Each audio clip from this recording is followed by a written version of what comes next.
আসসালামু আলাইকুম রহমতুল্লাহ। ব্যাংকিং বার্তার পক্ষ থেকে স্বাগত জানাচ্ছি আমি নির্ঝর।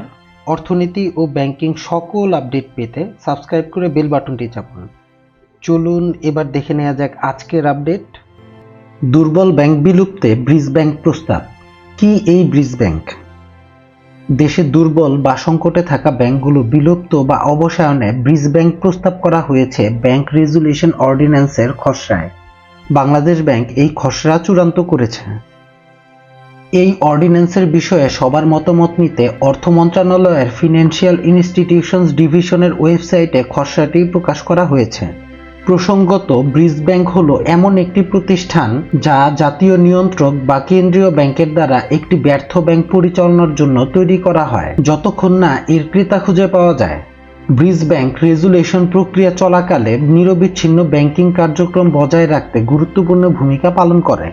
প্রস্তাবটির খসড়ায় বলা হয়েছে, সংকটে থাকা ব্যাংকগুলোর কার্যক্রম পরিচালনা করতে বাংলাদেশ ব্যাংক এক বা একাধিক ব্রিজ ব্যাংক প্রতিষ্ঠার ক্ষমতা পাবে। এই ব্রিজ ব্যাংকগুলো ব্যর্থ প্রতিষ্ঠানগুলোর আর্থিক অস্থিতিশীলতা মোকাবেলার সময় প্রয়োজনীয় ব্যাংকিং পরিষেবা নিশ্চিত করবে। খসড়ায় আরও বলা হয়েছে, ব্যর্থ ব্যাংকগুলোর পরিচালনায় অস্থায়ী প্রশাসক নিয়োগের ক্ষমতা থাকবে কেন্দ্রীয় ব্যাংকের হাতে। দুর্বল ব্যাংকগুলোকে স্থিতিশীল করতে ও প্রয়োজনীয় ব্যবস্থা বাস্তবায়নে বাংলাদেশ ব্যাংকের নির্দেশনা অনুসারে প্রশাসকরা কাজ করবেন।